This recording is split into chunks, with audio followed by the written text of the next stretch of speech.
Think he likes you better, Techo said, pressing him back to his princess. Agatha wished out, taking him. The baby disappeared. Everything disappeared. Agatha was alone in the service room, the sky purple around her. A bearded man sat beside her on a cloud, returned to full age. Merlin, Agatha said, stunned. The old wizard didn't look at her. Instead, he gazed straight ahead, at the sky full of stars, rearranging into a constellation, a pattern Agatha recognized it, a symbol she had seen only a short while before. Merlin turned to her. Think like me, said the wizard. Then he was gone. The celestium too. Agatha was back at the inn, inside a muggy, dim room, her prince at her side, a baby in her arms. Except the wizard child was watching her now, with a cryptic smile. You did that, Agatha thought. Merlin smiled wider. What is it? Tetros asked, confused by Agatha's silence.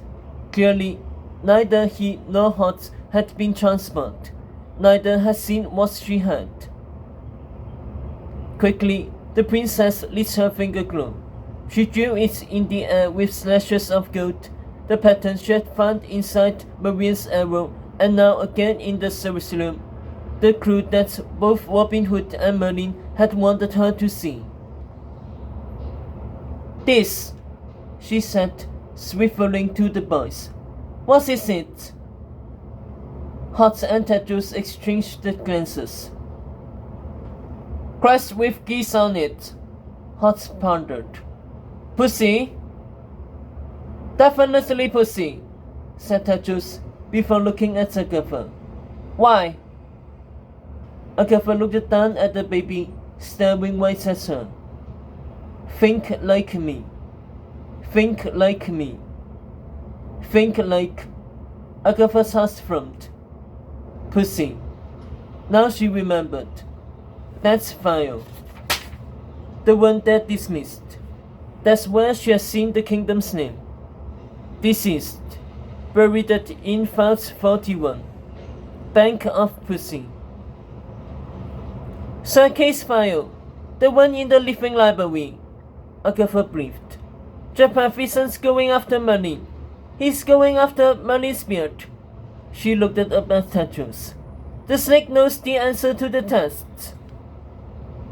Tetros scoffed. Impossible. How could he know my father's secrets? Because Japheth and Sir Japheth are linked somehow. The snake and the Green Knight. There must be more to the story than we know, said Agatha, swaddling Merlin tight. Come on, we have to get to Pussy. That's where the beard is. But we have the beard, Tetros thought. Once we find an aging spell,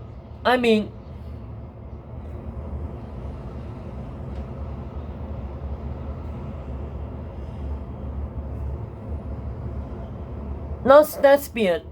The beard the Green Knight cuts from Merlin. The beard that's had the wish. It must be buried with Kay's body in Pussy. Agatha said, feeling the wizard baby grip her harder, as if she was on the right track. That's the ending of this test. The beard. The original beard. The beard your nemesis is supposed to steal. She shuttered Merlin to the door. We have it all wrong. We are going to Pussy.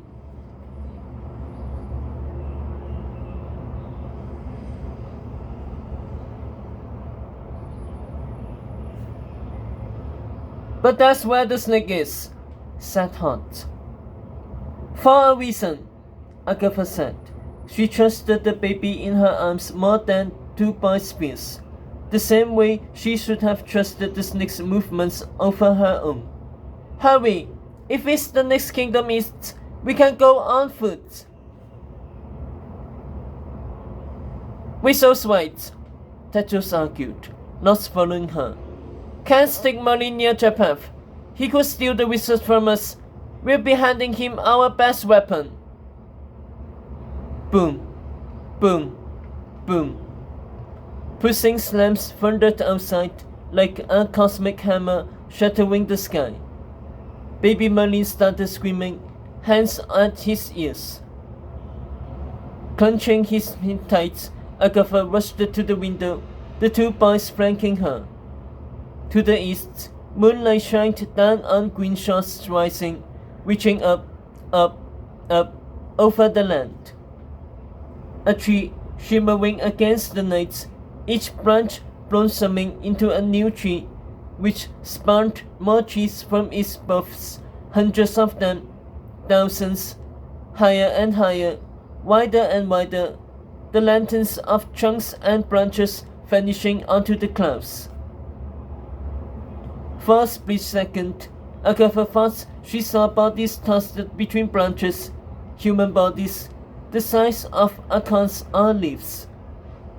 A cry echoed on the wind, a cry she knew. Clouds passed over the moon, sweeping the east into darkness. Whatever she had seen faded into the night like a vision or a dream. 3 pairs of eyes stayed glued out the window into the void. Merlin's too, his streaks gone quiet. Guys? Hot swallowed. I'm sure it's just me. But did the kinda look like, he spun to his friends. A wizard tree? Agatha held her breath. One look at Tadjo's face and she knew what they were both thinking. Yes, hot. Yes, it did. Sophie, Fold 41. The witch was back. Sophie strutted through the feature-strung streets of Pussy, her hair braided and cropped into a bob, her white dress skin-tight and battered with sharp white spikes. It was listening to her now, Evelyn Satter's old dress, helping to disguise her, melding to her desires, doing exactly she wanted to it do. She didn't trust it, of course, but as long as it was on her side, she would use it to her advantage. Pussy's huggishly pale citizens shot her looks, yet no one recognized her. They'd all watched the same spell cast. As far as they knew, Sophie was still a blonde angel, playing house at Camelot, tending to her king. How dare he, Sophie raged. How dare he hijack her mind? How dare he control her? No one controlled her. No one. What a coward, she thought. Ryan, at least, had battled her on fair terms. Japheth cheeked. Her ears still throbbed where she had wiped out those screams. The reckoning was nigh. That's why she had come to Pussy. To find him. To stare into his eyes as she cut out his heart.